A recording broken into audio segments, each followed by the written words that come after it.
Nagsama-sama ang iba't ibang uri ng alaga, kasama ang kanilang mga amo sa kauna-unahang Pet Grand Eyeball ng programang Love You Pet.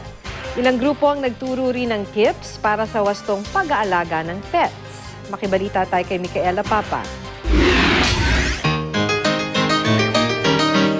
Mula sa dambuhalang Siberian Husky hanggang sa cute na Chihuahua. Lahat ng uri ng mga alaga ay nagtipon sa Baywalk sa Maynila para sa kauna-unahang Grand Eyeball ng GMA News TV program na Love You Pet. Mahigit 30 animal organizations ang nagbahagi ng kani-kanilang mga tips para sa wastong pag-aalaga ng mga minamahal na hayop. Dapat yung mga impormasyon namin, hindi lang siya hanggang TV.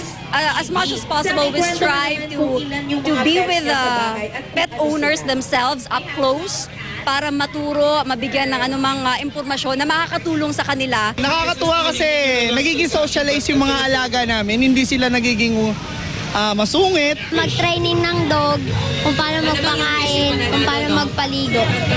So marami kayong tututunan? Yes. Pero hindi lang mga alagang aso ang tampok dito dahil ang grupong Keepers of Extreme Exotics Philippines o KEEP pinakita ang mga kakaibang hayop na pwede ring maging pet tulad ng bearded dragon, leopard gecko, sugar glider, sawa, pagong, at maski na mga invertebrates tulad ng alakdan, tarantula at maski na mga Madagascar cockroaches.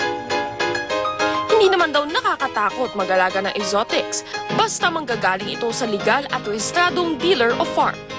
We're coming out sa public para malaman na pwede pala ang exotic pets maging legal at pwedeng dalhin sa broad daylight na pwede mo silang gawin parang cat and dogs.